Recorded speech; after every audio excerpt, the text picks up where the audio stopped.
Terakhir,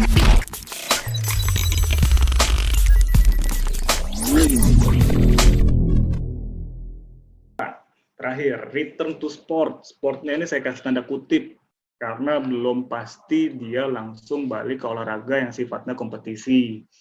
Jadi teman-teman, kita bilang ini return to sport, itu harus deskripsinya bukan langsung kompetisi. Tapi itu kita bagi sebenarnya. Fase keempat ada pembagiannya, return to participation, return to performance, baru return to sport. Ya, yang maksudnya kenapa dibagi 3, waktu fase fase 4 di return to participation itu hanya memperbolehkan si klien atau si atlet untuk latihan individu yang tidak ada body contact dan sifatnya bukan kompetisi. Nah, terus return to performance itu dia mulai latihan dengan tim, di mana dia menggabungkan lagi gimana kerja posisinya dia seperti apa dan harus kayak gimana nya. Di yang terakhir return to sport baru untuk ke kompetisi, return to competition. Nah, di selama fase 4 ini sampai ke return to sport yang aslinya itu butuh waktu paling enggak 3 sampai 1 tahun. Karena untuk balikin performa itu nggak mudah, balikin trauma itu tidak mudah. Terus di selama istilahnya bulan ini, si return to sport ini kita sudah mulai belajar untuk injury prevention. Jadi dari setelah kita fase 4 itu ada injury prevention program, di mana si pasien atau si atlet itu belajar untuk return to participation, dalam arti mengulang kembali olahraganya dia secara individu, sekalian kita belajar supaya injury prevention.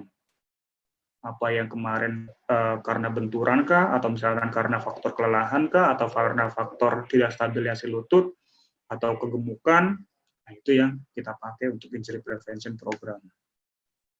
Oke. Assessment lagi, tadi saya bilang, selalu ada assessment tiap fasenya, tiap harinya. Anamnesa lagi, antropometri lagi, segmentalnya minimal di bawah 1 cm, intersegmennya, dan tidak ada reactive swelling lagi. Skill testnya apa? Kita sudah pakai single leg squat di fase 2, untuk masuk ke fase 3, nah di fase 3 masuk ke fase 4, kita tes bagaimana dia double leg sama single leg-nya untuk landing dan jump stability, normal gait untuk running-nya juga sudah ada, strength test-nya juga sudah harus ada, stability test-nya juga ada. Nah, instrumennya banyak. Yang bisa kita lakukan itu banyak. Strength test bisa aja dengan tadi saya bilang, kita lihat bebannya udah seberapa. Kalau misalkan kita kasih dia squat mesin, atau misalkan air squat, atau misalkan leg press, ini udah berapa kali berat badannya dia. Itu kita sudah bisa hitung.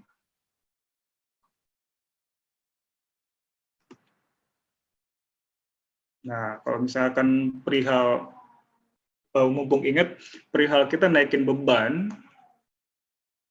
kan di fase 3 kita bilang kan progresif tuh. Di fase 3 kita bilang progresif. Mana tadi? Oh, nggak ada.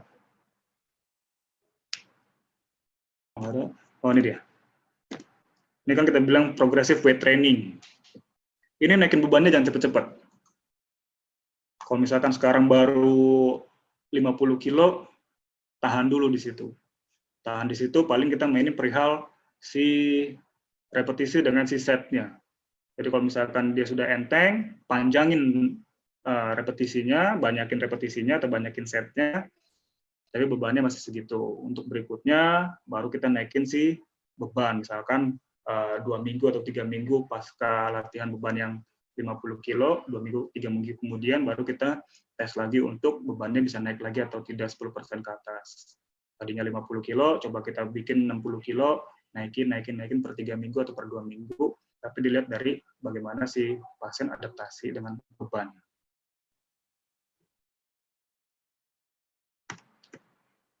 Terus ini, plans and goals-nya kurang lebih sama.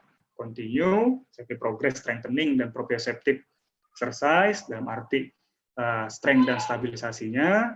Terus yang kedua, kita sudah belajar untuk muscle energy development, di mana atlet ya, kalau atlet bahkan olahraga deh kita bilang, nggak selamanya dia lakuinnya jogging. Nggak selamanya dia akan ngelakuin jogging. Kalau misalnya kita contohnya kayak pasiennya Bang Nur Hadi tadi, futsal. Futsal itu nggak jogging terus tuh selama 15 menit. Tapi dia ada jogging, ngerem, cepat lagi, pelan lagi, cepat lagi, pelan lagi. Nah, itu namanya muscle energy development. Ada latihan di mana si atlet atau si olahragawan tersebut kita latih untuk kita acak. Kapan dia sprint, kapan dia jogging, kapan dia jalan, kapan dia lari kijang, itu kita acak. Jadi si pasien tuh nggak tahu kapan dia harus aerobik, ngatur nafasnya seperti apa. Terus tiba-tiba kita kasih kode, oke, sprint, dia langsung sprint, terus kita suruh jalan. Itu berubah tuh. Kerja jantung parunya berubah. Nah, itu namanya muscle energy development, di mana si otot bisa bekerja aerobik ke anaerobik, ataupun anaerobik ke aerobik. Jadi nge-switch-nya harus cepat. Terus plans and goal yang berikutnya adalah promote proper movement pattern, dari di mana si pasien itu sudah belajar fundamental. Kayak misalkan kalau dia ke basket, atlet basket, dia belajar lagi yang namanya shooting seperti apa. Terus kalau misalkan dia 3 point seperti apa, 2 point seperti apa, latihan lay-up seperti apa, terus latihan ngambil screen seperti apa, terus harus cutting-nya seperti apa, itu juga diajarin. Kalau misalkan di futsal, di mana dia belajar untuk passing pendek, passing jauh, atau misalkan dia kasih latihan shooting, itu boleh. Nah, di sini ada fundamental, drill, and sport specific. Nah, kenapa saya bilang sport specific? Tiap latihan di fase 4 itu harus sesuai dengan cabornya. Makanya tadi saya tanya, sudah ada yang pernah pegang olahraga atau tidak, atau misalkan pasiennya olahragawan atau tidak. Nah, itu disesuaikan dengan cabornya. Jangan pasiennya, taruhlah olahragawan yang biasanya latihan basket, tapi dikasih drill-drillnya itu latihan sepak bola. Nah, nyambung. Karena kalau misalnya kita lihat karakteristik olahraga, itu beda. Kalau bola kita pakai upper lower, kalau misalkan basket kita pakai upper lower, dan core muscle lebih besar.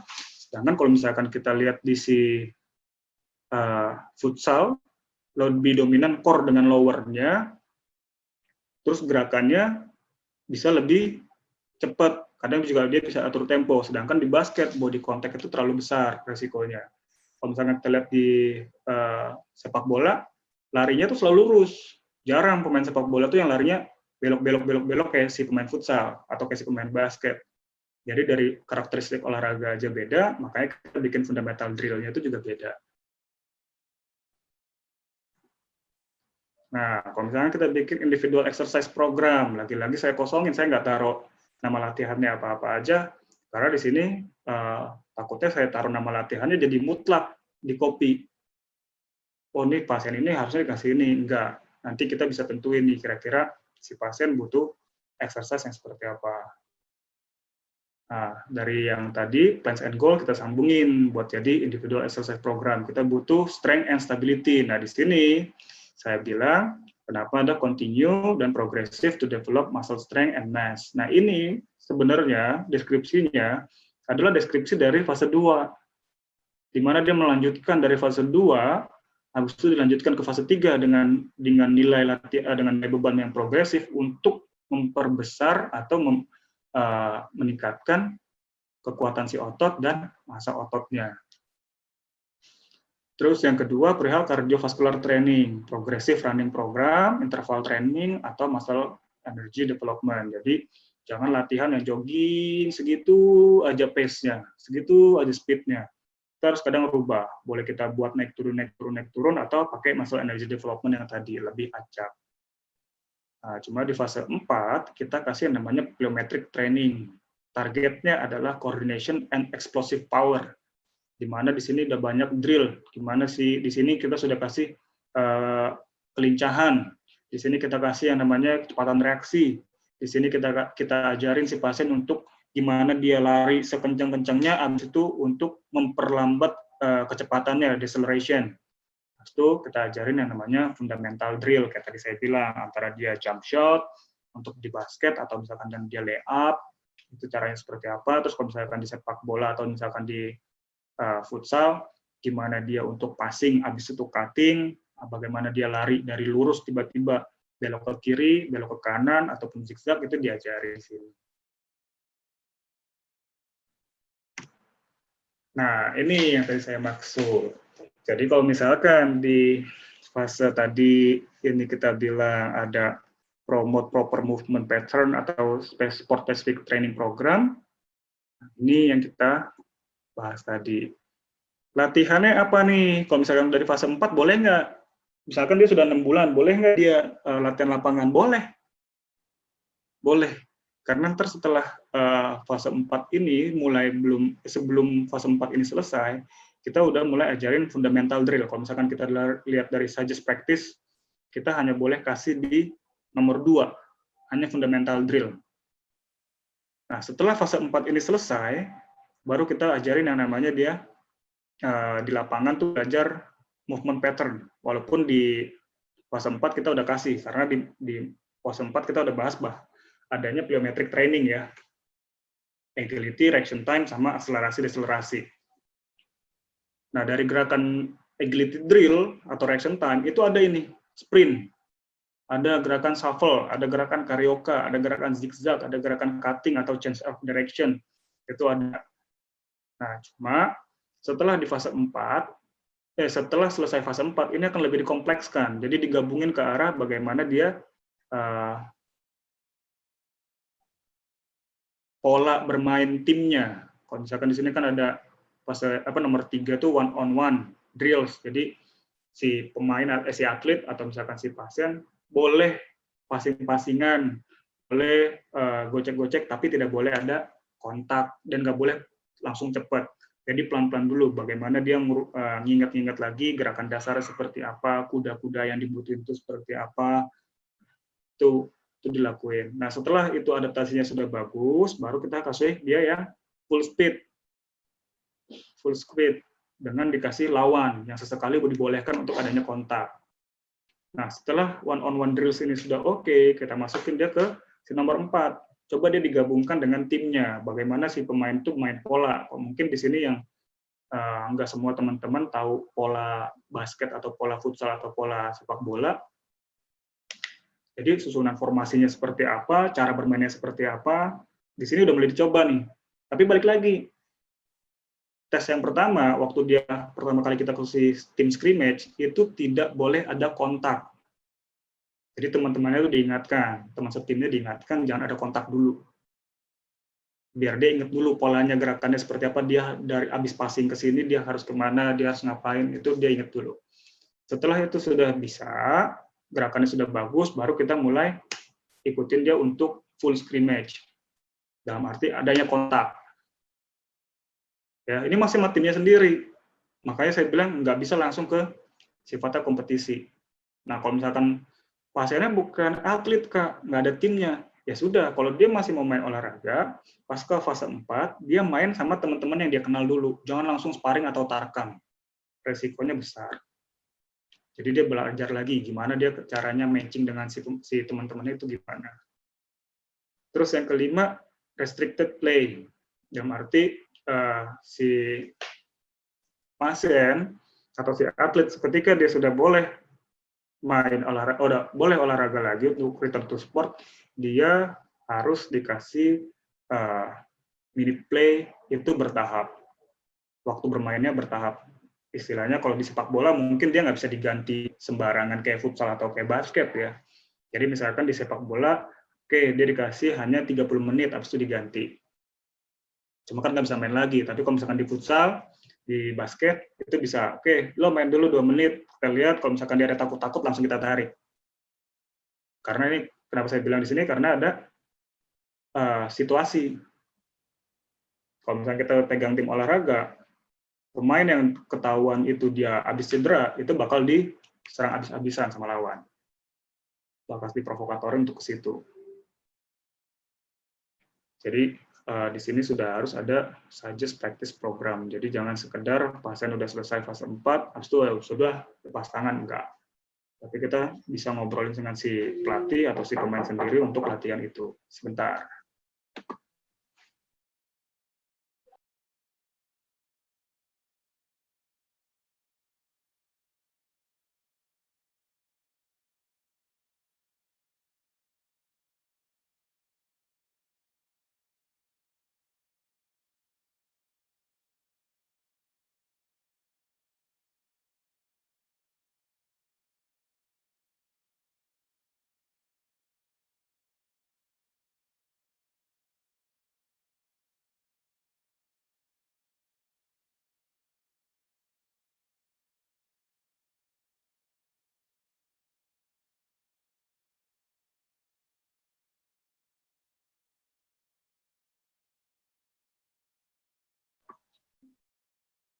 Oke, di sini makanya saya bahas di bawahnya, the space is individualized on the athlete, sports, and continue physical impairment and performance need. Jadi, si pasien ini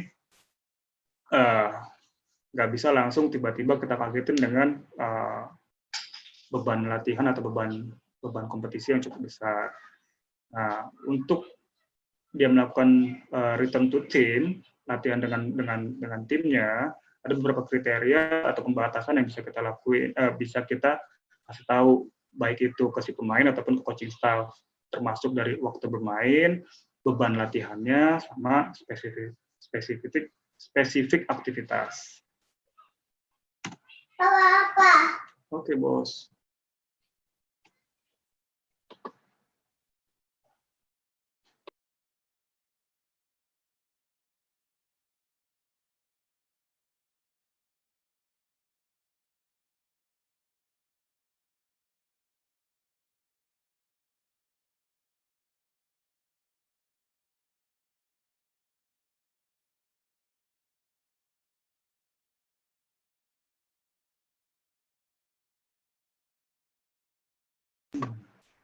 Nah, ini yang terakhir, evaluation. Evaluation itu kita bahas lagi, yang dievaluasi itu apa aja, strength and stability-nya, antropometri lagi, running perform-nya, dan jump perform-nya. Nah, ini ada beberapa poin yang bisa kita isi dalam bentuk formulir, yang nanti kita lampirkan ke pelatih, atau misalkan ke timnya, bahwa si pasien itu sudah kita evaluasi sampai ke fase 4, dengan nilai strength dan stability itu seperti ini, ada nilai RM-nya berapa, ada single leg squat-nya sudah kemampuannya berapa, terus antropometrinya nilainya seperti berapa, terus kita lihat running perform-nya, kita sudah tes VO2 max dengan si pelatih fisik, nilainya berapa, kita sudah kasih shuttle run test, nilai persentasenya berapa, atau Illinois agility test, nilai persentasenya berapa, dan di jump perform, kita bisa kasih, kalau misalkan hop test itu ada tiga tipikal yang bisa kita kasih tes, itu 6 meter hop test, 3 time hop test, sama single leg hop test.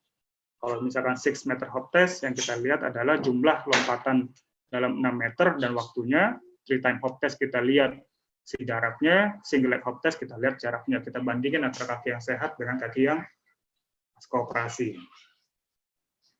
Nah, hasil evaluasi dari fase 1 sampai ke fase 4 ini sudah dibukukan, jadi medical record yang kita berikan biasanya hanya evaluasi fase 4 ke tim, atau misalkan ke si pasien. Nah, di sini yang menentukan si pasien boleh balik olahraga, itu setelah mendapatkan klarifikasi bahwa si pasien itu sudah boleh berolahraga ditentukan oleh si dokter ortopedik dan physical therapist, yaitu kita sendiri. Oke, sekian dari saya. Bisa ada lagi nggak slide berikutnya? Oke,